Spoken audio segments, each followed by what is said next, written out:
Hmm? Ah! You're listening to the Run for Your Lives podcast.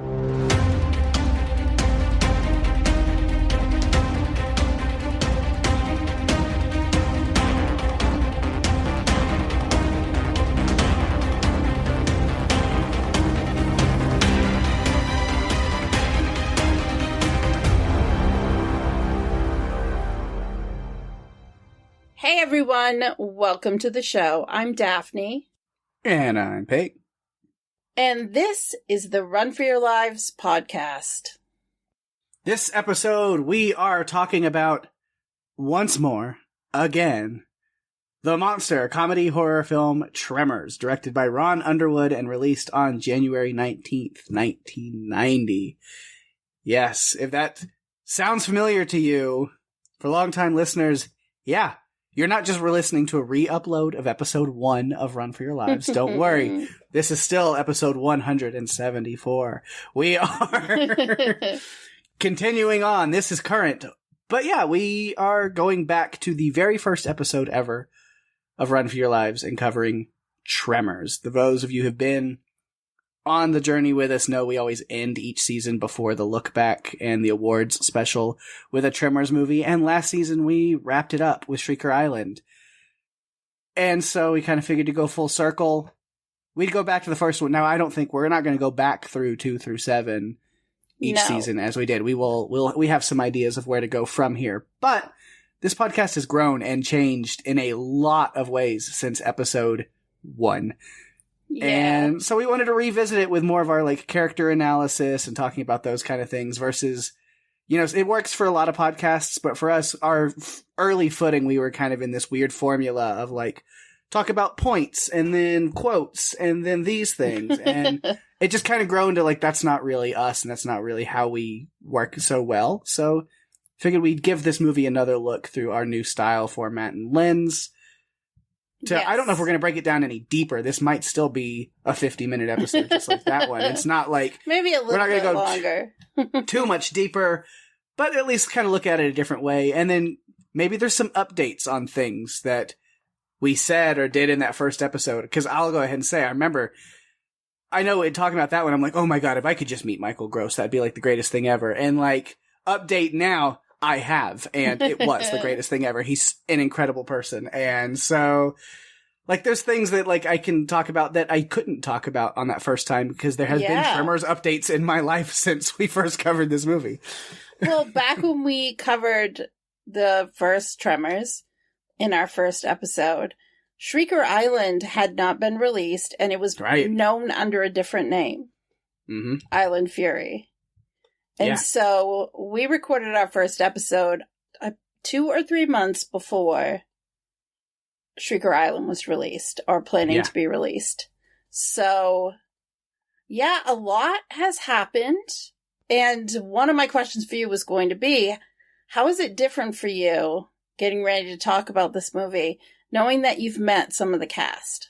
Yeah, that's really cool. Like, there's things that I'll talk about that, were definitely because of meeting people and things. So yeah, I've met a lot of awesome people, not even just Tremors related, like, or in Tremors, but then just Tremors related, like Levi with their podcast and Zoran Gavoyich from Dead Meat and different people that I've connected to because of Tremors. And I've gotten to know other people in those regards that are really cool. So different connections. Some people done some cool things like Tremors Fest and doing some stuff like that, and hopefully more to come.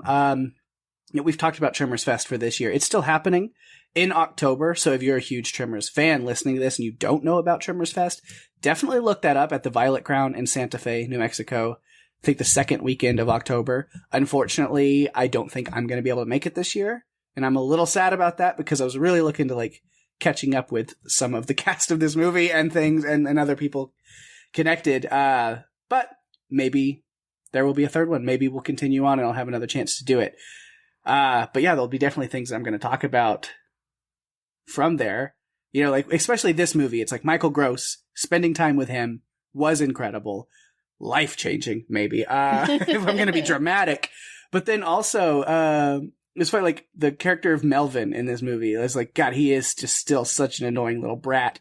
But now that, like, I've actually hung out with Robert Jane, or he's Bobby Jacoby, credited in this movie, but he's changed his name for even, like, professional purposes and, like, what he's credited. But, yeah, getting to kind of know Rob and talk to him, like, I see him more now in Melvin. I'm like, oh, he's just such a good dude. He's just like...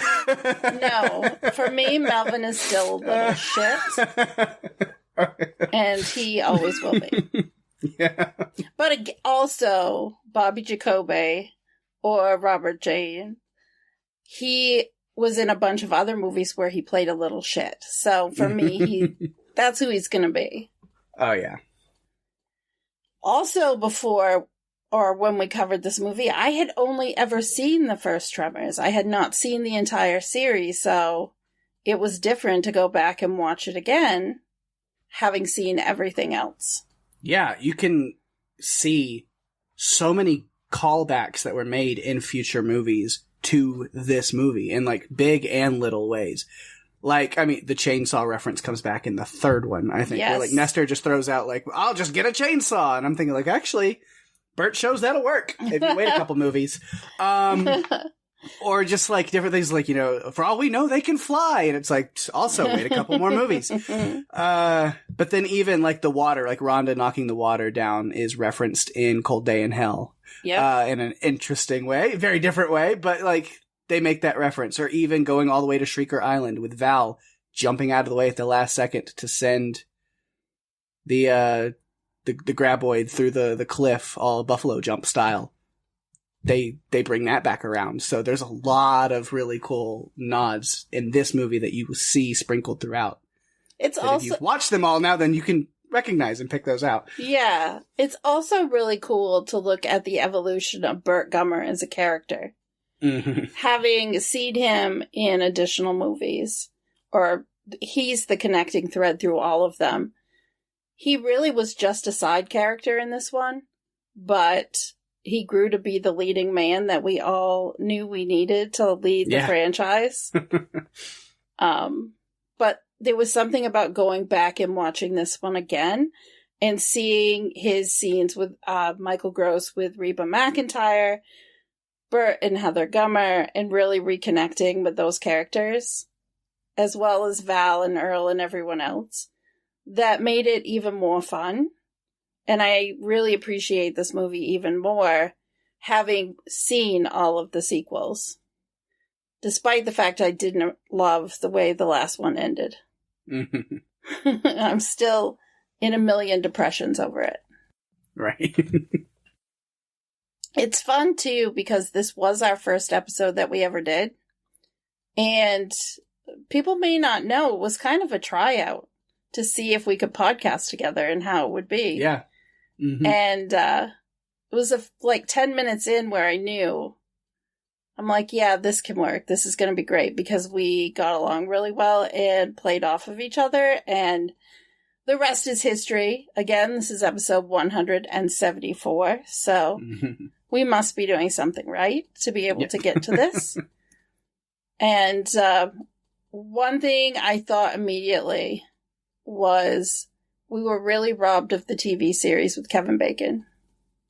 Yeah, I wish that could be a thing, but that is a whole different conversation that we have had with Levi, I think, on their podcast. I think we talked about that a little bit. Yeah, we did. And yeah, that's just, it's a whole thing.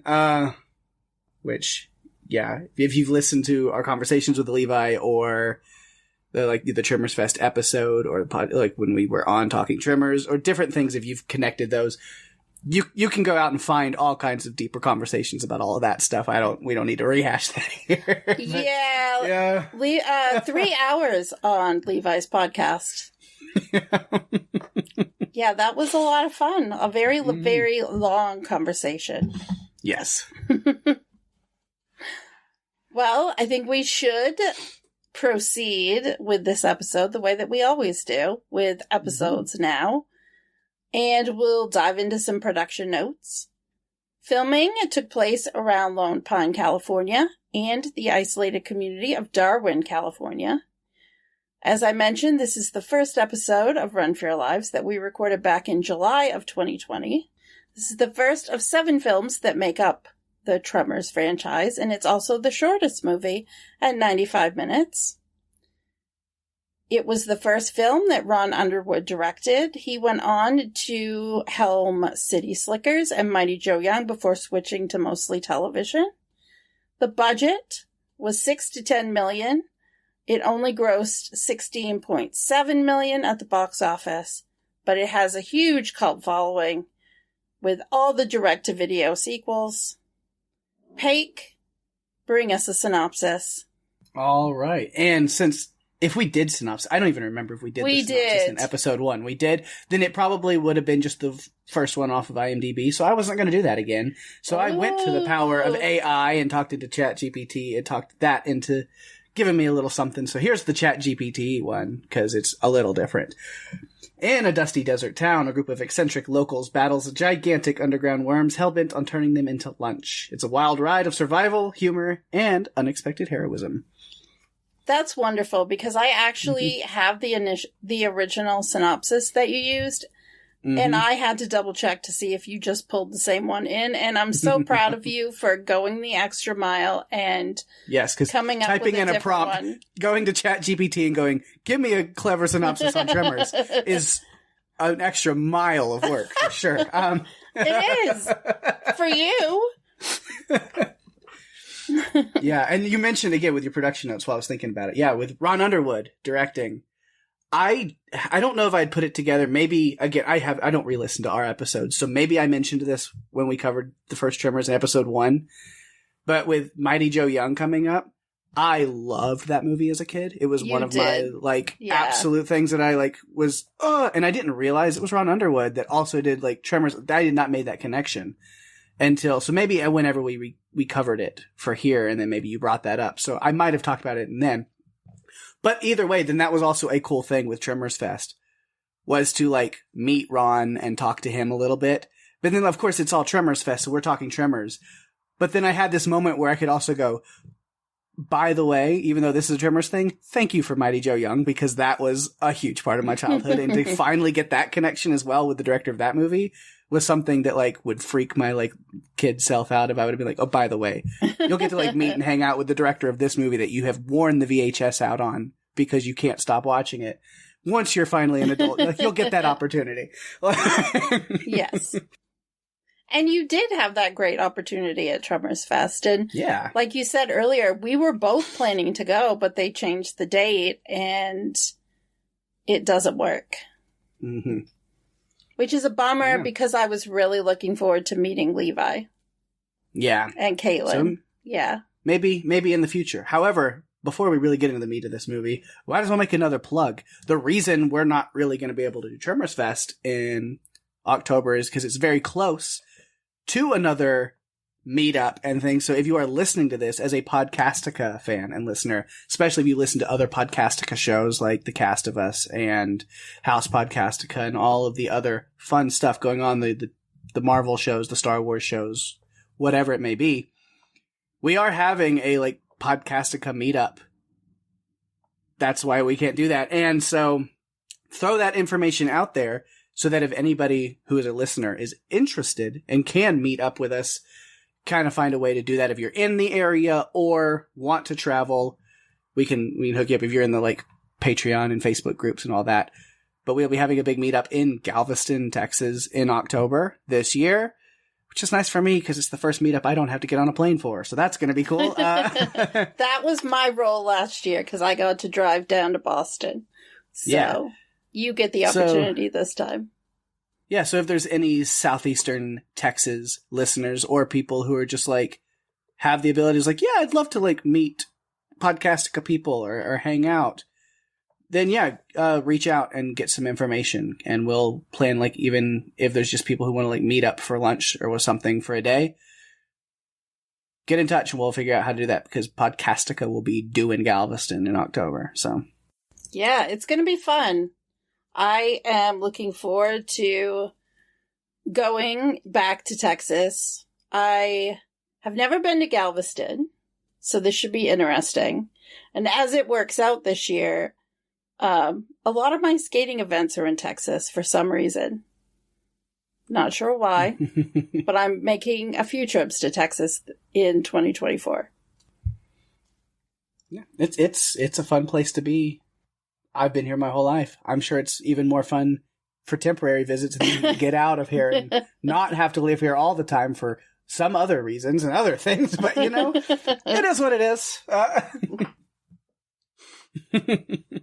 Something else I uncovered when I was getting ready to do this episode, Pake, is that you ended our very first episode with good night, not bye-bye. Really? Yeah. That was a lot of fun to go back and do a little bit of the research and just kind of see how we did things. And it was, like you said, incredibly different than how we are now. And I love our format now. So I'm excited to be able to break this one down, especially because it's one of your favorite movies, if not your favorite movie. And I'm glad that we get to talk about it again. It's cool. Yeah. And it does have a little Jurassic Park connection because Mindy, aka Ariana Richards, this was a couple of years before she played Lex in Jurassic Park. Yep.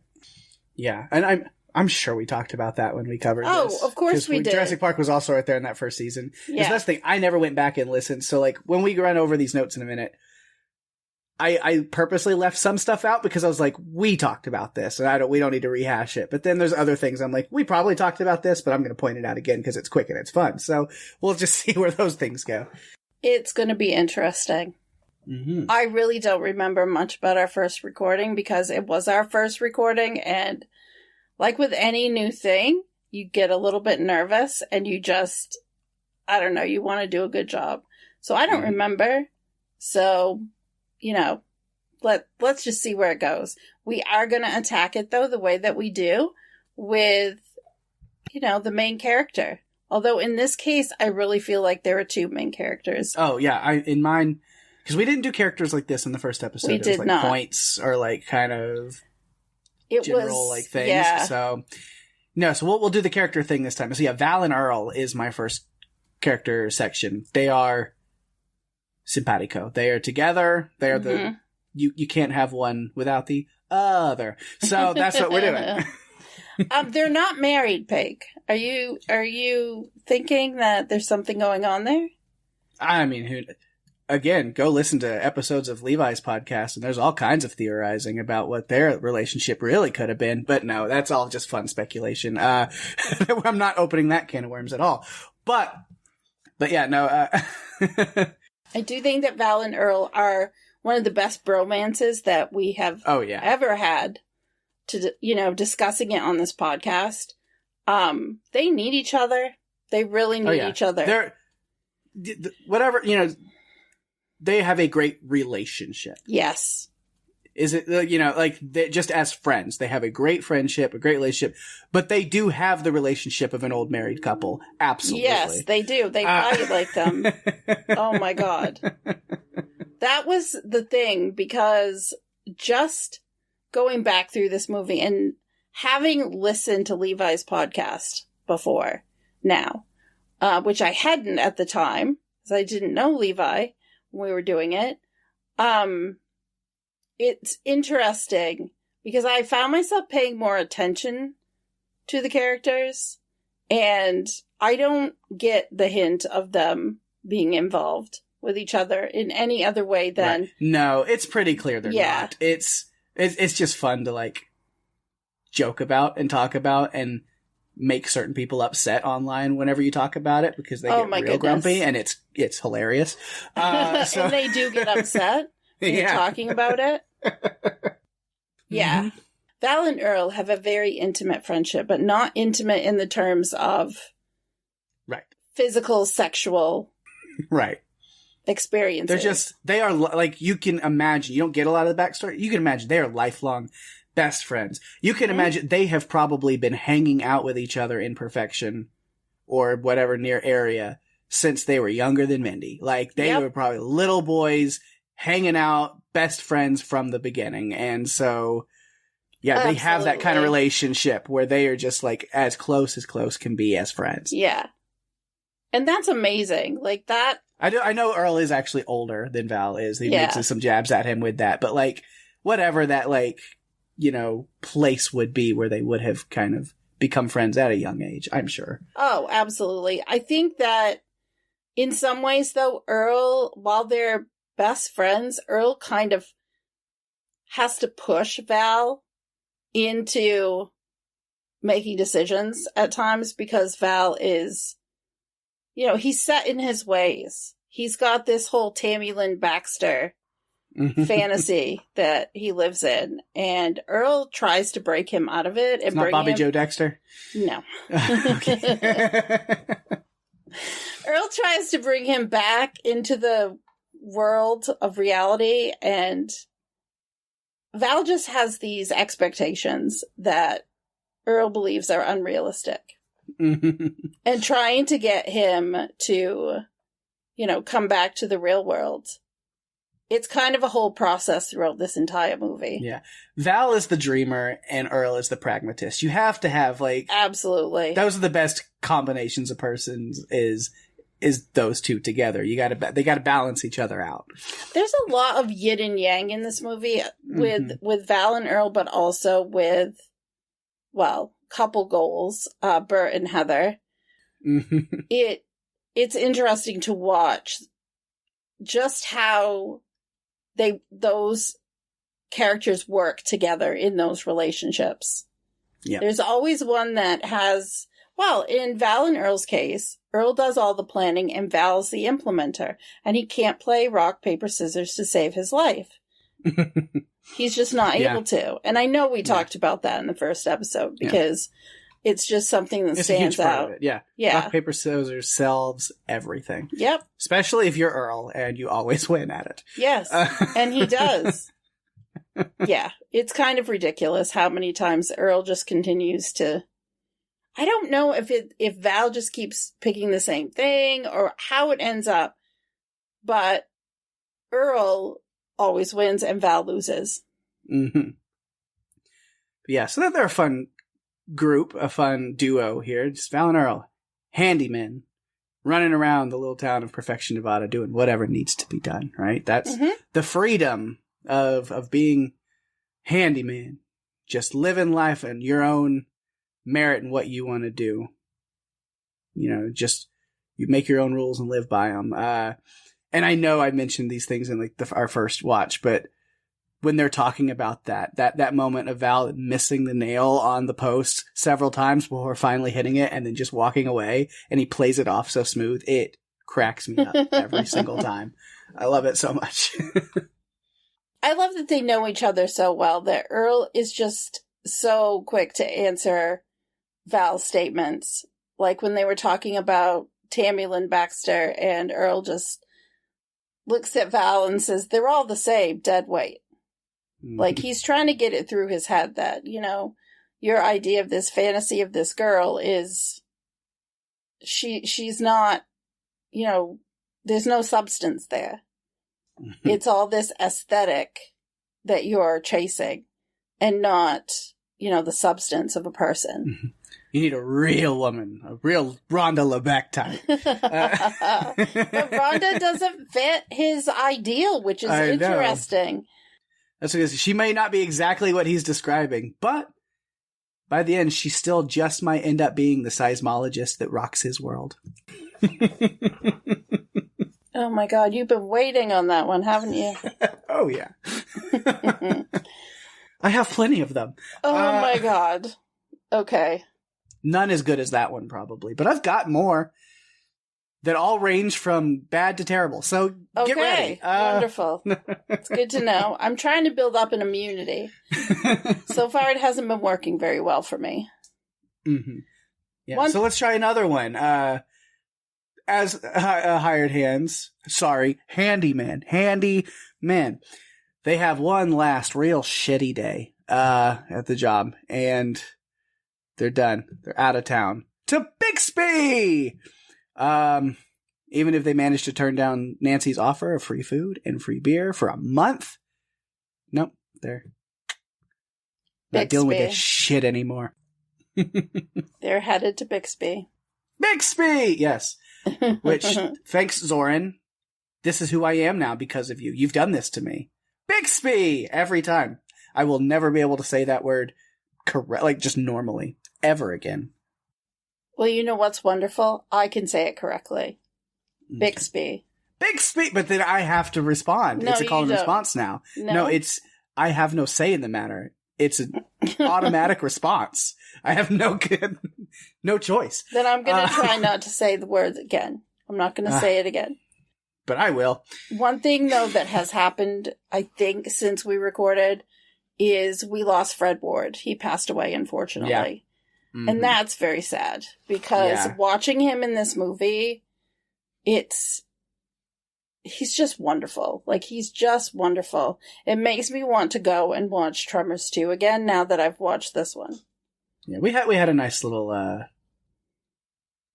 call out, shout out for him at Tremors Fest. Nice little moment for Fred Ward. It was really nice. So and a lot, there's like a whole board of like past actors from the whole series who have passed on since then, and then some kind words about Fred said from some people who worked with him in this first movie. So yeah, it was really cool. Excellent. So Val and Earl, they're on their way to Bixby. Bixby, yes. And I cringed. You can't see it, but I completely cringed. And on their way there, they see something scared old Edgar up the pole to meet quite the unfortunate end of his own. Well, they don't think he's dead at first, but then they realize once they get up there, because once again, Val has lost at rock, paper, scissors. Yeah. And he has to climb the tower. There it goes. And a very terrified Edgar. Yeah. And they turn around, and that's when they get like old Fred and his sheep, and then different things going on, and like something bad is happening here. So we've got to go to Bixby for help. Except we can't, because the road to Bixby is closed. It's blocked, and they can't get to Bixby. No, they can't. I will tell you that every time they look and see Fred's head in the sand, I laugh. And I shouldn't laugh, but it makes me laugh every time. Yeah, that's another callback. I don't know used why. In a later movie. Yes, it is. The head under the hat gag. You know, they did try to save the workmen. They just didn't listen, as usual. Why do people not listen? I don't get it. Nobody does. Never. Now People they did listen. Now Val and Earl did pick up a little hitchhiker on their way back to Perfection from where the people were working there, and they made a quick $15 from Walter off of it. So they did. You know, Walter is always looking to diversify his income. Yeah, very business minded. That Chang. He is. R.I.P. Walter. That it's always sad. His death scene always makes me sad. Yeah. It's like, Walter. So the road is blocked off, and then they're just having more issues. You can't drive or even radio. Bixby! And you can't walk there. So maybe horses? Maybe take some horses through the mountain pass? Looks like a job for a couple of handymen. Cowboys. They're kind of cowboys. And then R.I.P. One of the horses dies. Yeah. And I was sad. Sad. Very sad. Very, very sad. R.I.P. Earl's horse. But even before that, Jim and Megan Wallace were working on their home and they disappeared. And Val and Earl discover that situation when there's music playing from below the surface of the earth. Yeah. Yeah, body count was rising quickly. Old Fred, like after Edgar, then old Fred and his sheep, Howard and Carmine, the road workers, and then Jim and his wife, which that scene with the car being sucked down after the generator and the lights, I'm sure we talked about all that stuff. And, I'm sure. Which is fun. I got to hear Ron Underwood talk more about filming all that, which was really cool. With the Graboids get the generator, then the Gemerator, which I'm in a Facebook group with Conrad Bachman, who played who plays Jim the Doctor, and he's such a wonderful guy. He's so pleasant. I love Conrad. He's great.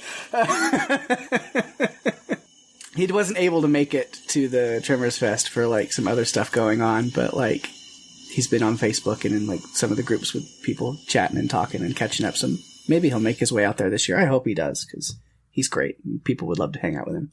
Pake wants to hang out with him, but he can't. I would at some point, hopefully. It's just so difficult to have everything crammed in all at the same time. Yeah.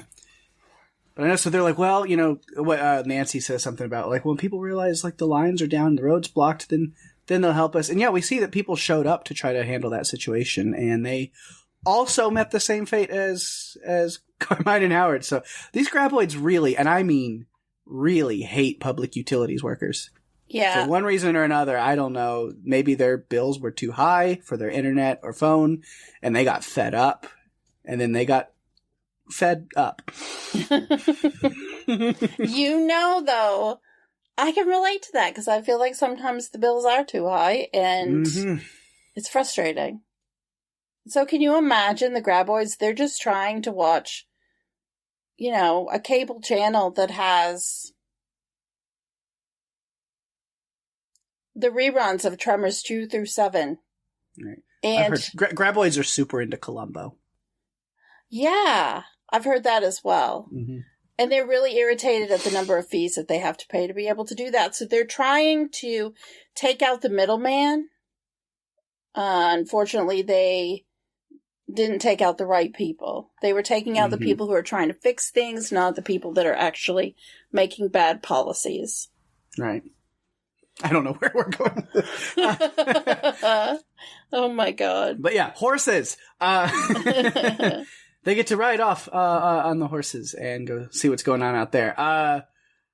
They were say, oh yeah, that's where Val drops the line where, because there's like, can we outrun them on the horses? And then it's like, well, those things can't be that fast. He goes, for all you know, they could fly. I'm like, they can. Different evolutionary level. Yeah, and then they got friends looking out for them, giving them some good supplies on their way. Which, again, I wish I could attend Tremors Fest this year because I have the perfect movie snack. Squash soup? No. Swiss cheese and bullets. Okay. That's what they packed on those horses to go out there. Here's your Swiss cheese and bullets. I'm like, I mean, obviously you make the bullets out of chocolates. Oh, ooh, even better, you make like little ham bullets to go with the cheese. If you could like a little more. Okay, I know I'm not going to be there, but if anyone listening to this is going to Tremors Fest, do it. If you take my idea, I want to see pictures. I need ham and cheese, Swiss cheese and bullets. Let's go. Do it.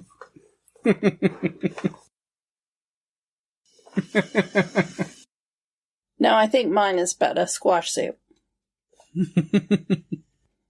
Swiss cheese and bullets. Swiss cheese and bullets. Peg, they were cowboys. Riding off into the sunset. Yep. Until they weren't. At least one of the horses lived. I was really disappointed. Yeah. I started to question if I was really watching Tremors or an episode of Fear the Walking Dead. Which Ron Underwood directed an episode of. Yes, he did. Because he really was involved with television. Yep. Maybe he directed one of those episodes. Does Ron Underwood experience? Does he have a thing against horses? I don't know. I hope not. I'd have to see what episode he directed. I don't remember now. That'd be funny. But yeah, so that one of the horses is gone. The other one is gone. And then Val and Earl realize the true threat. They are not the monsters that they thought, because the little snakeoids, as Walter was maybe thinking of calling them, those are just the little tentacle tongue things inside a much larger and deadlier graboid. And that first one, they pretty quickly managed to outsmart it, kill it with a concrete wall. That was so fun. Yeah, I love it. That was the only fuck in the movie. It is. We got lots of... There's one other that gets dubbed over, if you watch. What, Mother Humper? Yeah, I'm sure we talked about that in the first episode. Mother if you watch Kevin Bacon's mouth during that, it's like, he didn't say that. Mother Humper is such a terrible term. And Bert Gummer wouldn't say Mother Humper either, so it's like, no, this is not okay. I get what you're trying to do, but please. Right. Yeah, with that one dead. And then Rhonda shows up and is like, yes, Rhonda, we did just notice something strange. Here it is. Check it out.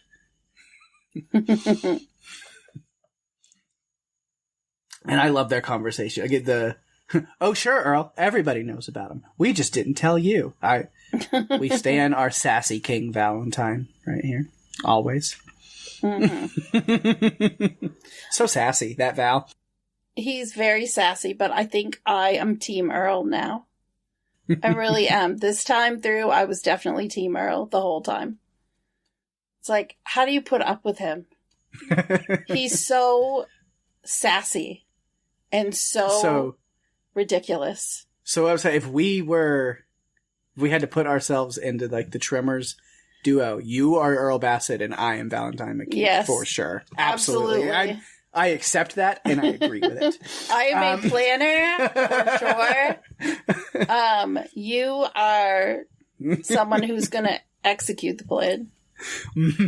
But I'm the one that comes up with it. And I'm the one who's getting annoyed. Yeah. It sounds right. I'll go with it. It definitely checks out. Yeah, well, Rhonda thinks this is going to be the biggest zoological discovery of the century.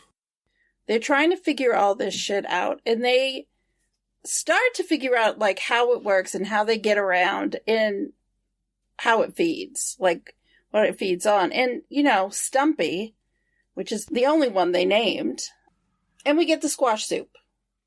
And I remember telling you that in the first time we covered this, because when the graboid kind of blew up or hit the wall, I said that, and you said something about you were never going to look at soup at Panera the same. That's the one thing I remember from that episode. Yeah, I do remember that. The autumn squash soup at Panera. I was like, well, that was my favorite. No. Still is. It's so good. It's so funny because when we were on Levi's podcast, we talked about their movie that came out. And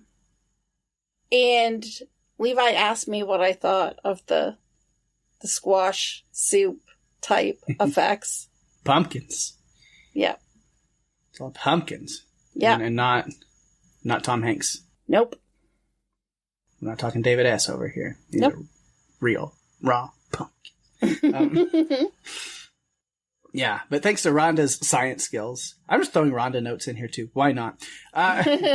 We do know that there's 3 other ones in the valley, which is going to make getting back to her truck to get to town to warn everybody a little tricky, but we'll get to that. But yeah, they do get back, because I want to talk about that scene more with Rhonda for some reason. Okay. So, all right. She spearheads that one a little bit, so... Yes, because, as usual, Val and Earl are talking themselves in circles. And she's just... arguing and arguing. Yes. Fuck it, we'll talk about it. Yeah, because they're just arguing over this, like, plan, how to get away from Stumpy and back to the truck, and Rhonda just takes care of it herself. Yeah. You guys know how to pole vault? She takes charge. Because, honestly, that's something I would do, too. Like, I would not... The whole talking in circles around what they should be doing... I would definitely be the one to say, no, we're just going to do this because I can't listen to this anymore.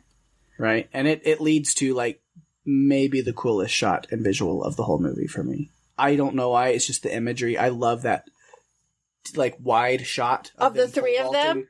Like, in synchronicity across the... I love that, too. So cool. It's so and cool. And the music is just perfection. Haha. And it's so good. I see what you did there. Mm-hmm. It's great. And then, I'm just wrapping up my Rhonda notes, and then we don't have to do them later. Because then they do get back into the truck, and God bless Rhonda's ability to steer while using her hands on the pedals. I know I talked about that the first time, too. But what a skill she has to steer. With her hands. All upside down. Yeah. Which, also, like, while watching that, where, like, she's in there upside down and, like, apparently steering, like, pressing the pedals with her hands, but somehow also steering. Kevin Bacon gets out of his line of blocking just for a second, long enough for a quick second of you can totally see the actual real driver of the truck behind him through the window. It's great. Earl did have a really funny quote while they were getting ready to pole vault where he said, That Tammy Lynn Baxter, did she do much pole vaulting? And that always cracks me up because he's really trying to push Val in this direction of Rhonda. Probably because he knows she would be very good for him.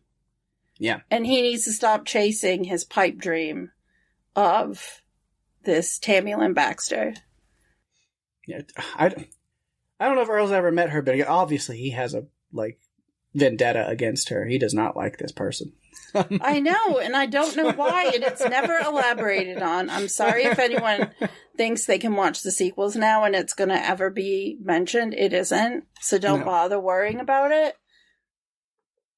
He definitely is just pushing Val in this direction, which is good for him. Earl's definitely a big old Tammy hater for whatever reason. They do get back into town, and then some other things happen. I get because I've got those notes more under graboids and stuff. So I kind of they're not specifically Val and Earl. So I'm jumping around, which is fine.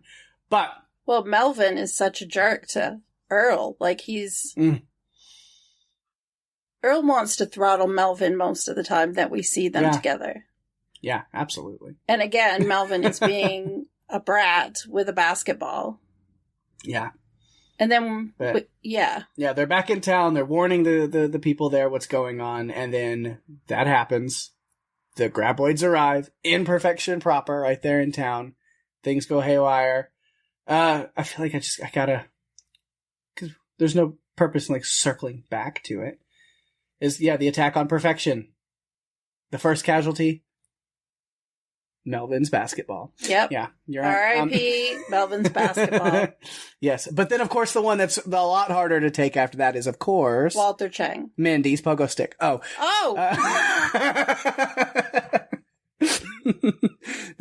Oh man, you went there. Oh my god. Yeah. Then the first human casualty. Yes, of all the snacks available in that store, the graboid chose fresh, juicy Walter melon. Yep. Mm-hmm. I'm sorry. I know that one was terrible. It was so terrible that I thought it, and I was like, no, that's way too stupid. That's awful. I can never include it, and that's why I have to include it. Because I have to show that the art of the pun is a difficult art, and I suffer from my art, and I must put that on the page here for people to see. Are you the one that suffers for your art, or is it me that suffers? I think it's me. It's the art of the pun, and people must suffer for the art. And in this case, it's probably you. But it is me. It's a grand sacrifice that you're happy to make. At least I'm happy to make. You know what I loved? The graboid was underground, running through the boards that are the outside, the porch blanks. Mm-hmm. Oh my god, it's like Jaws vibes, really. Uh-huh. And I know we talked about it. I feel like we are saying, I know we talked about this. It's a drinking game in this episode. Right. But I haven't gone back and listened, so I don't know for sure, but I'm pretty sure. A lot of big points, we had to have talked about that. Yeah. But so initially then, after all of that, they get up on the roof once they realize, they come through the floors. And their initial plan was to get in touch with Bert and Heather, have them take the truck, go get help, and then come back with that. But they might not be able to wait that out because the graboids are adapting and learning and getting smarter very quickly. So they can't stay safe on the roofs forever, especially not the roof of a trailer or on a tire. What I'm saying is R.I.P. Nestor. Why on earth would Nestor ever think that getting in a tire was going to save his life? He didn't seem like the smartest fella. No, he definitely was not. I'm like, why the fuck would you do that? Why did you think that being in a tire was a good idea? Are you trying to protect yourself from a thunder and lightning storm? Because that's about the only thing that rubber tire would help you with. Right. But in that regard, would it? I don't think it still would help even in I don't know. You're supposed to be rubber is supposed to help you. Yeah. But I don't know. You're still kind of out in the open. Well, it's supposed to ground you. Yeah, so you might be okay. It might help. Yeah. Graboids, it doesn't work for graboids. No, absolutely not. No. So that was initially the plan, and then that plan has to get changed because of graboids quickly adapting. So they're like, no, okay, Bert and Heather, how about instead of going to town, you come get us? And they're like, okay, that plan is also not going to happen. My truck is now gone. Bert's truck wiped out. But there is the cat and Earl's trailer. Just a quick sprint across the field from them. A very quick sprint. Yeah. And during this... Maybe. So during this time, too, Rhonda falls out the window and Val kind of freaks out a little bit. You could tell he's concerned. And that's when I started noticing, yep, it's kind of working. Mm-hmm. This pull, it's going to work. Earl keeps pushing. It's going to work. But yeah. Somebody's got to make it to that, to the cat and the trailer. And so they need some distraction. Melvin doesn't want to make a quick buck. And the lawnmower might have helped them more if it didn't panic and flip out on its way. But that's fine. It was enough to at least get Val mostly there, and then Rhonda decides to hit him with the waterworks to let Val finish his trip to the machine. And not in the usual way that you would usually use that saying, but a creative twist on it. Yeah. And then I love with how Val ends up running. It's that iconic, like, rock, paper, scissors, and then Val, of course, loses, and so he goes for, like, the... sucker punch. The handshake, sucker punch, take the dive anyway. It's just an iconic moment. You're like, yeah, of course Val's going to do that. Well, because Val is used to being the implementer, and I'm just not sure how Earl would be if he was trying to do that. Mm-hmm. I think it needs to go to the person that is more, doesn't want to wait around, just wants to jump in and take care of it. And I really think since Earl is the mastermind behind all of their plans, it's just better if he does it. Yeah, worked out. It has to be Val. Yeah, he makes it there, picks everybody back up, and so now we've completely flipped the secondary plan of now the rest of the town is picking up Bert and Heather. And Bert and Heather, there's some stuff to talk about when we get to them. Oh, yeah. So many things. But yeah, there's just a couple other little notes before we kind of get to like the end of the story with Val and Earl. The Pardon My French runner with Earl is so good. It's one of my favorite things about this movie is it constantly coming back up and then having Rhonda bring it full circle and have her hit the Pardon My French line last. It's so good. Yeah. And then, after they're on the cat and they're making their way up through the mountain pass, before they get there, the graboids have decided to use their own little twist on trench warfare. They're in the trench? You didn't tell me this was 21 Pilots. Welcome to Trench. The cat goes right on in. They're all stressed out. But they do make it to the rocks. They get there. They manage to make a bolt for it using some of the dynamite, household ingredients in the right. Well, because Bert knows what he's doing. Yeah, absolutely. He has all the information he needs to be able to formulate his weapons plan. Right. And so, they get there. I love getting to the rocks and Bert handing Melvin the unloaded gun. That was priceless. Some MVP shit right there. It's so good. Because he had just said to him not long before, I wouldn't give you a gun if it was World War III. Yeah. So I like that he's like, that gonna get you guys, like, there you go. And he's so excited. And then he starts trying to shoot at the graboids. Yeah. Bert, you asshole! Got you moving, didn't it? Yep. I love that, which is, maybe that scene is why Bert won side character of season 1. Retroactively, when we went back and did that, maybe that's why he did. Also, it made me start thinking about that, because that's coming up next week. And I was wondering about it. I don't think any of these characters can qualify this season, since we've already done this. I am so thrilled that you say that. I don't know. Because I was afraid I was going to just have to lower the boom on it and tell you that they can't. So I'm glad that you're already on the same page. This movie cannot be part of that discussion. I say maybe the episode can be, but that maybe be the only qualifier. Yes, but that would be the only qualifier. Yeah. Maybe. But But characters and movie itself, and even Graboids for threat, they've had their run in season 1. We're good. Yeah, we have to let that go. We have plenty of other fantastic movies we've covered this season that we can put in the mix. And we can't make them compete with a previous winner. No, that doesn't reigning seem champion. fair. That's not how it, It's not fair. So we're not going to do that. So this is, it's not eligible for any of our end of season awards, which I can't believe that we're already at that. Next week. We're going to be recording that next week, and I am not sure I'm ready. I think it was 1 or 2 of them ago that we actually were in person to record it. It was the last one. Yeah. Really. So much fun. Yeah. But, so they get to the rocks, and then Bert's dark thoughts turn into an actual incredible idea for Earl going fishing, like. Yep.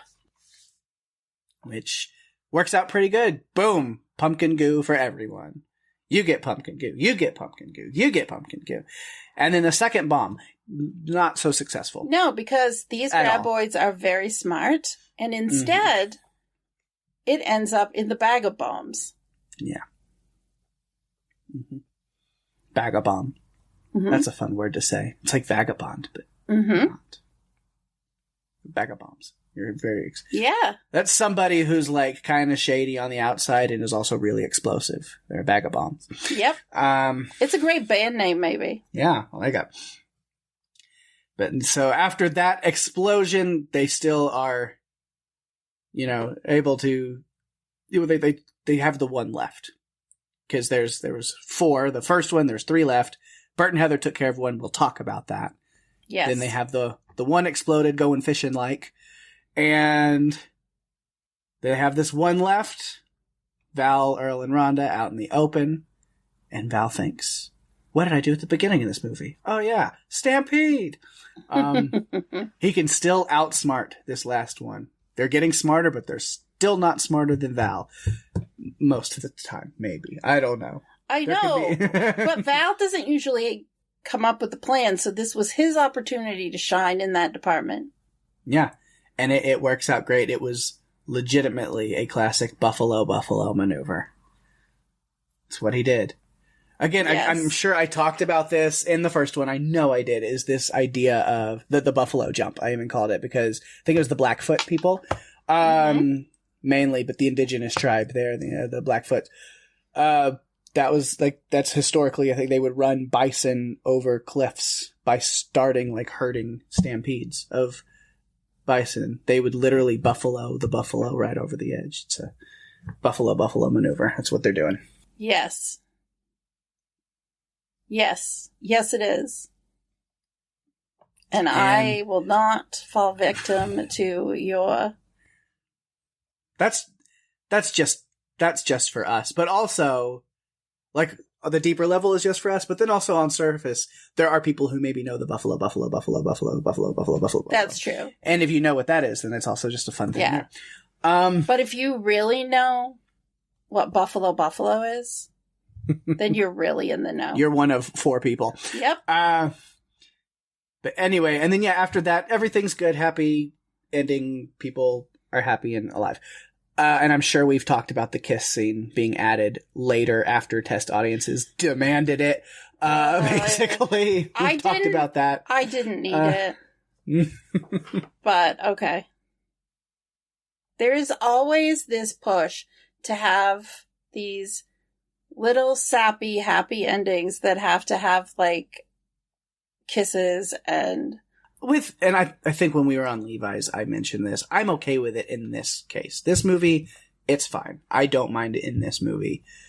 It doesn't have to be in all, but with this one, it doesn't bother me. But yeah, I think when we covered this in episode 1, we talked about the behind the scenes, that the original ending didn't have that. And then the test audiences were like, but they have to. And so they went back and refilmed it. And it actually it looks a little different. You can tell that they went back to the location, reshot that scene. And I was like, okay, I'm okay with it in this movie. And then especially, again, harking back to Tremors Fest, hearing Ron Underwood in person explain that and talk about it, I was like, okay, that's cool. That's fine. Okay. You can do anything, Ron. You're fine. Oh, man. Val and Earl. It's too bad we didn't get more films with the two of them. Yeah. Now, with the fun fact that I don't think we talked about the first time is the kiss scene the audience were demanding at the end wasn't actually Val and Rhonda. Now, oh. Okay. That's really incredible for that time. It was a compromise, yeah. Mm-hmm. Yeah. It was Bert and one of the graboids. No, oh my God. That's what they really wanted. No. Okay, sure. No. No. I really wanted more Val and Earl and Bert and Heather. Like, I really feel like I needed more of that. And we didn't get it, unfortunately. It was Heather and the ghost of Walter Chang. No. You are still on that. I have moved on, and you are continuing on that. I can't help it. These After Effects... It was Melvin and the ghost of his basketball. No. I have to ask, Pake, are these the remnants of your escapades last night? No, I'm fine. Are you sure? Uh-huh. This is just me normally, every day. You should know by now. I don't need any help to be like this. I know. This is my default setting. I love that Val and Earl named that one graboid Stumpy. Mm-hmm. And he kind of became the main villain of the whole movie. Oh, look, it's our old friend, Stumpy, because it's the one that the other half of that tentacle was stuck onto the bottom of their car.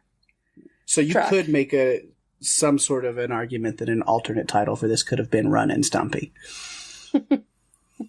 Potentially, yes. But I don't think it would have been as catchy. No, probably not. No. All right. So yeah, Val and Earl, I think we are done. We are good. We've surpassed it, and we've taken a turn down a different road that we need to U-turn it and get back on track. Which Rhonda, I'm good. I've covered pretty much everything there. Graboids, I think, I've covered all of those notes. So really what I've got left is maybe some other little tiny notes about some other characters, and then the big one, Bert and Heather. Got to talk about the Gummers. Oh, man. I wanted more. The two of them, Michael Gross and Reba McEntire, were so amazing. And Bert, going on from this movie, became such an icon and leader of this franchise. And I don't know that you get that impression that that's the way it's going to be in this movie. I mean, because when they filmed it, when they did it, I'm sure they weren't thinking, we're going to have 7 sequels and this is how it's going to be, and Bert's going to be in all of them. I mean, we're lucky that they didn't kill him off in the first one. Right. Because then where would we be? A lot of sequels with people we don't know. Yeah, if the sequels ever would have even happened. Yeah, I don't think so. He's crucial and integral to everything Tremors. He really is. I mean, Bert and Heather Gummer, like, what can be said that hasn't already been either on this podcast back in episode 1 or all the conversations we've had with Levi, or even just in random other conversations. I don't need to rehash too many things, but again, those newer updates since the first time. Like I said, I met Michael Gross, and he's as incredible as you could possibly imagine. It's still a goal of mine to try to get him on this podcast, and I think, honestly, it's very doable if I really went for it. I think you should, because there's an episode coming up next season that's going to be a milestone episode for us. Yeah, so I might, because I mentioned it to him in Santa Fe last year. I was like, hey, got this podcast, huge fan.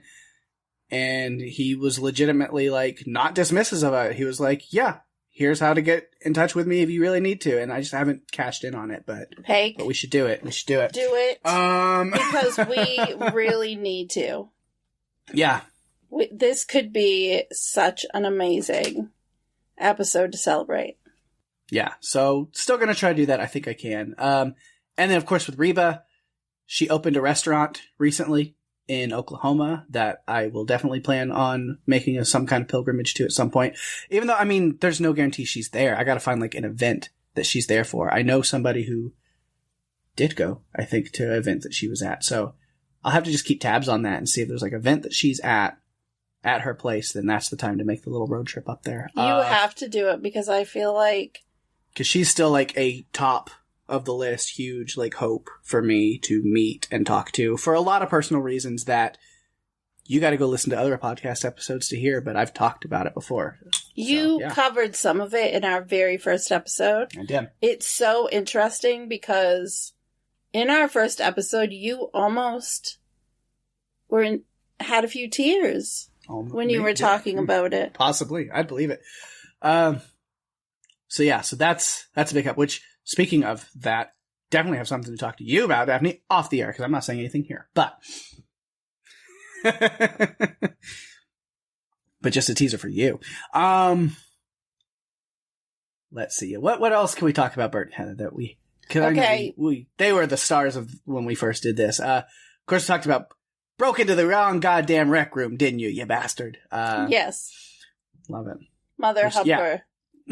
Absolutely it did. Only the Gummer compound would have such a wide array of firearms in their rec room, and honestly that scene I love because it's kind of hilarious watching Bert and Heather just working their way through all of the different guns, where they're like rifles, pistols.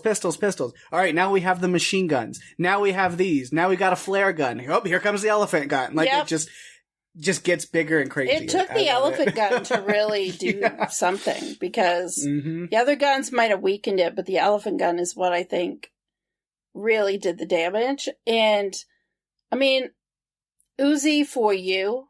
Yeah. Great license plate for them. They really were yin and yang. And when I was watching this movie this time, I really paid attention to how Heather calms him down when he starts to get a little hyper. And it does remind me of Val and Earl. And how Earl is like, the voice of reason. Val gets super hyper.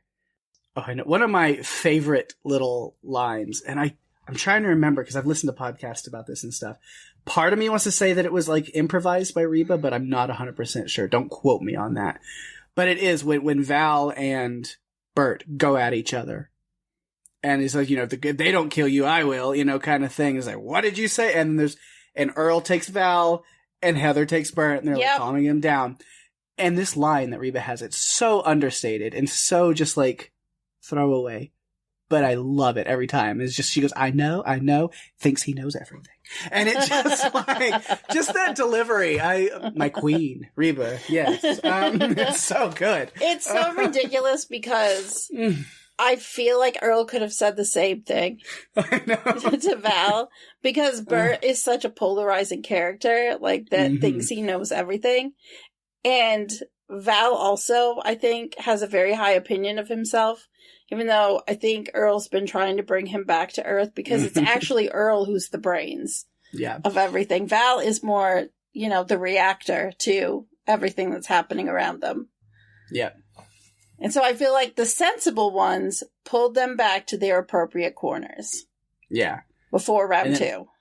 I didn't write down the full quote. I could have, but just the essence of it, though, is after they get rescued, they're in this trailer, and Bert is just distraught because, again, he's like, all this planning. It's like all of these stashes, years of food and filtered water and ammunition and the bomb shelter and all this stuff that I've done. He's like, underground monsters. It's like the one thing I didn't prepare for. And it's just like, it's okay. You can't plan for everything, Bert. You damn near try. Like, you almost did, but there's always going to be something new. I mean, and at least this time, though, he wasn't denied critical need-to-know information. It was all right in front of him. Because they really didn't know that much, so they were figuring it out as they went along.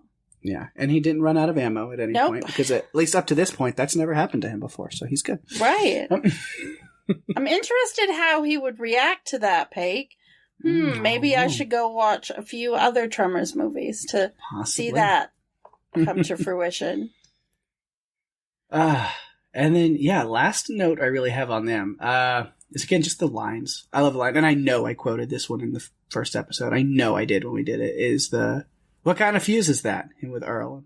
Cannon fuse. What the hell you use it for? My cannon. Yes. I love that too. Mm-hmm. People don't realize that Bert has a cannon. Of course he has a cannon.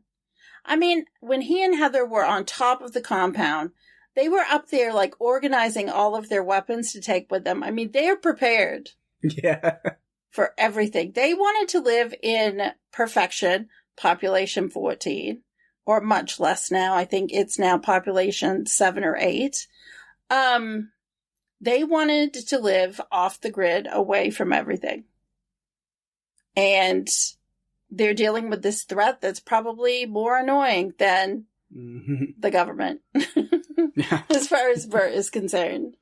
Right. Well, I don't know. Can anything be that annoying to Bert? I don't know. I don't know. I'm not sure. The last point that I really have, the last notes, I guess, because that's Bert and Heather, and we've talked about the other characters. Other than, I just had a couple other little like notes. Nestor, I even mentioned, where he's like, "I'll get a pickaxe," and then we see the pickaxe a little bit later in this movie, and that does nothing.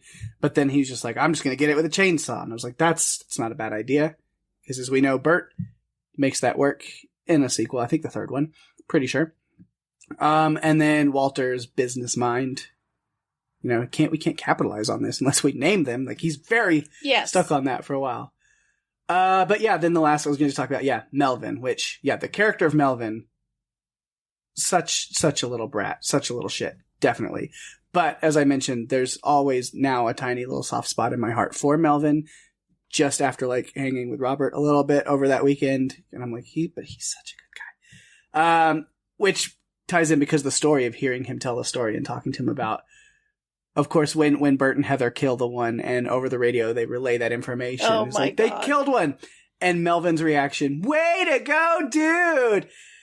It cracks me up. Like, it's already a funny line, but now it cracks me up even more hearing the story about that from Rob himself. Because I don't know if I've told you this one or not. I might have. We might have even covered it in the Tremors Fest episode with Levi. But he was telling the story about, like, he was just like, that's the one take that he hoped they wouldn't use because it was just so like goofy. And he was like, "God, my friends at school and people are going to watch this movie and make fun of me for the way that was delivered." And then he's like, that's the one take he didn't want to use. And of course it was, and he was so embarrassed by it at first, but then over the years he has like fully embraced it to where he was like signing autographs at Tremors Fest with "Way to go, dude, Robert Jane." Like, it's great. As I said, he has been in a bunch of movies where he played a little brat. So, to me, he'll always be a brat. Yeah. Said maybe we could have hung out with him. Didn't work out this year, but if we keep going, we'll do it. We'll do it again. Robert, maybe I'll catch up with you and meet you again someday down the road. Because I'm assuming you're listening to this, obviously. Who wouldn't? Oh, man. But yeah, I think once again, that's all the notes I have on Tremors. Wow. Do you remember how we ended our episodes back when we covered? Oh god, we were still doing like rankings and ratings. We were. I don't think we ever actually established whether it was rating or ranking. I think we just changed it like whatever word we decided to use. And it started really like, we're like, yeah, that makes sense. And then we got like 10 movies in. And we're like, no, you can't compare these things. This is a terrible idea. At the end of season 1, we dropped that. Mm-hmm. We changed things up quite a bit. And then I think after season 2, we moved to the more character-driven discussions, which I think our listeners know now. They know how we do it, how we break it down. But yeah, I was, made me a little nostalgic. So I looked back at a few things with this episode, and it just, where we started to where we are now, it's been quite a journey, I think. I feel like it has for me, especially, in my podcasting. And I'm glad that we got to cover this movie in our way. in the Run for Your Lives way. Oops. I didn't The hear new you. way. The new way. The new way that we do things now. Yeah. Yes. Well, Pake, I'm sure we have some listeners who would love to let us know what they think of this movie. So let's find out now. See, usually the feedback phone seems to start almost as if on cue, and I don't know. So no, it's still not working. I don't know what's going up there. It's waiting. Wow. Well, thank you, feedback phone. You got to work on your timing. Okay, well, let me go check it. All right, we do have one piece of feedback this week, but it's a big one. It's a good one. So it's a big one. I'm not. So yeah, graboid-sized piece of feedback, which is great. Perfect. Of course, it comes from none other than Catherine, which is great, as you mentioned, Daphne, I think before we even started recording, that I don't think Catherine was listening back in episode 1 when we first did this movie, so it's nice that after all this time, we do get some Catherine thoughts on Tremors, so that's good. Yeah, definitely.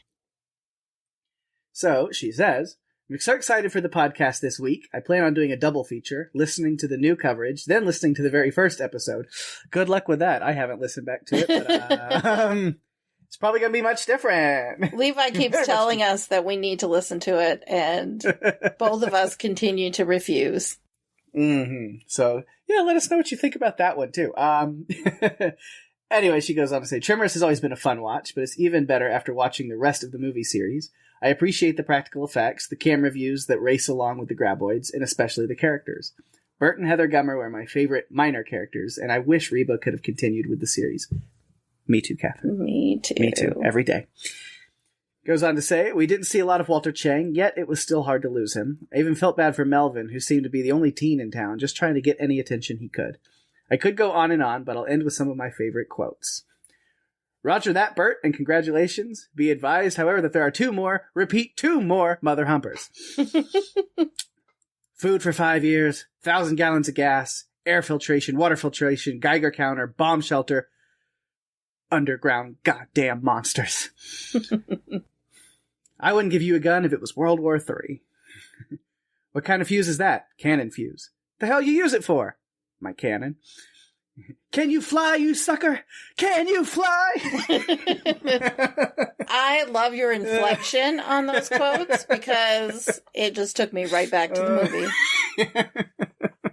Well, if you'd like to submit your feedback, like Catherine, you can find us on Facebook and Instagram at Run For Your Lives Podcast. Email us at runforyourlivespodcast@gmail.com. And if you are enjoying the show, tell your friends. We are available on all the podcast players, including Apple, Spotify, and YouTube. Go to runforyourlivespodcast.com for all the links that you're ever going to need, and give us a review on Apple Podcasts. That's the best way to share the love and get us out there even more. We really appreciate it. Absolutely. Always appreciate it a lot. Of course, speaking of the sharing the love, we got to give some shout outs to things going on in this Podcastica universe around us right here. Lots of great stuff on the network for you to always check out. First, one I haven't mentioned in a while, and there's still nothing right now, but I've got some news for you. My other podcast, Strange Indeed. How long has it been since people have heard that come out of my mouth? 4 months, at least. Yeah, been a while. But yes, Strange Indeed is coming back. We've been on a little hiatus. It's just kind of one of those things where not a lot of shows, a lot of it due to the writer's strike and actors' strike that followed up with that, and a lot of just different things going on with those. And then just even when stuff kind of started trickling back in, we haven't found any newer shows that we were super interested in yet. But a Strange Indeed show that we very much love is coming back for its 3rd and final season. So starting next month, early next month, starting in June. I think we're recording June 11th, so probably that night or June 12th, be looking for the first episode of Season 3 of Sweet Tooth. Yes. Coming on Strange Indeed. So me and Rima are jumping back into the world of Sweet Tooth on Netflix, and I am so excited to be getting back with Rima and talking to her again. I've missed podcasting with her and chatting with her and talking about these just great shows, especially Sweet Tooth. Love it. So I'm super stoked to get back into it. Yeah, it's been quite a while since I've had any Strange Indeed in my ears, so it'll be nice to have that out there again. Yes. So definitely give us a listen over on Strange Indeed for me and Rima covering that. And if you haven't watched Sweet Tooth, the first 2 seasons available on Netflix, binge watch them. Get through them. Watch them. It's a great show. Love it so much. And then you can come follow us along on our journey in season 3.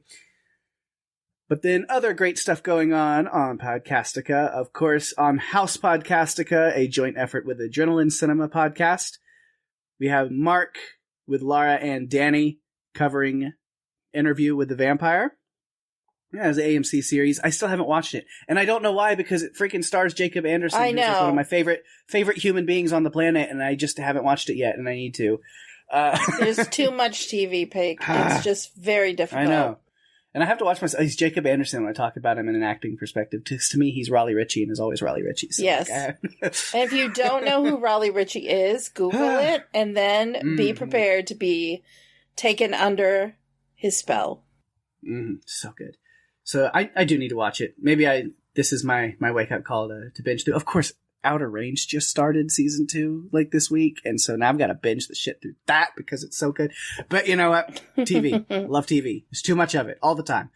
But if you are watching Interview with a Vampire and a big fan of that, definitely check out the House Podcastica and Adrenaline Cinema joint coverage there. The episode, season 2, episode 1 is up now. What Can the Damned Really Say to the Damned? You can go check out that right now. So definitely go do that. And then over on the Cast of the Rings, which of course is the podcast dedicated to the Rings of Power, the Amazon Prime Lord of the Rings show, did have a special episode this past week, even though Rings of Power is still kind of between seasons, not doing anything right now. But they wanted to talk about another, kind of medieval. It's feudal Japan. We're still doing all kinds of crazy war stuff, and it's all based off of a book. So with some kind of historical fiction in there. Of course, I'm talking about the FX series Shogun. So over on that podcast, Penny, Jonathan, and Sam all got together to cover the entire series Shogun, just all in one episode, to kind of really break down a lot of the historical truth, some of the actual historical figures and stories that the book was based on, and then talk about the show and everything in between the book, reality, and show. It's a great conversation with a lot of really cool in-depth stuff. I've learned a lot listening to it, so definitely check that out. Really, really good. Over on the Sandman cast, of course, Jamie and Mark still going through that Sandman spin-off series, Dead Boy Detectives. So they're covering that over there, so check out the Sandman cast to get your coverage of Dead Boy Detectives. Extraordinary cast, still going with season 2 of Extraordinary, which is a Hulu series, I believe. It's also on Disney Plus. You get that combo. So everything's on Disney Plus now because, if you have a Hulu subscription, they just threw all of the Hulu stuff also on. So it's interesting. I can go on to Disney Plus and watch Shogun and Bob's Burgers. And, all of my stuff I need Hulu for, I can just watch. Which it means when Handmaid's Tale comes back, it's going to be on Disney Plus, and that's a weird thing to think about. I don't know how that computes. Yeah, right. Yeah, that doesn't seem to work. So yeah, but anyway, Extraordinary. You can go check out Greg and Penny covering that with The Exorcism of Carrie Jackson, episode 3 coverage right now. Go check that out. And so that's it for Podcastica. But of course, always give that love over to TV Podcast Industries, who are also doing their own coverage of Dead Boy Detectives. So you can go check them out as well. But aside from all of that, we always have something fresh and fun for you right here on Run for Your Lives. What are we doing next week? Well, it's that time of the season where we close in and get ready to bid adieu to season 7 of Run for Your Lives. And we've covered a Tremors movie. We've done everything we need to do. And now we are going to be doing what used to be our look back special and still kind of is. But it's when we give out our Riffle Awards for season 7. So we're going to be talking about main and side characters, threats, movies, and episodes. So tune in next week to learn more about what we think about what we've covered. And be sure to send us your thoughts on what you've enjoyed this season. Absolutely. We would love to hear your feedback if you're somebody, especially like Catherine, give you a little shout out again. But yeah, who's been listening along with us and watching along with us all season. All the movies that we've covered, all the different episodes we've done. What were your favorites? What are your favorite movies? What are your favorite episodes? Your favorite monsters or villains, threats, whatever they are, your favorite characters from all of these movies? We want to hear from you. What are your favorites of this past season? And then tune in next week and you'll get to hear ours. Yeah, it's going to be great. With that, we've reached the end of our episode. Thanks everyone for listening. I'm Daphne. And I'm Pake. And if you have to run, you better run for your lives. Good night.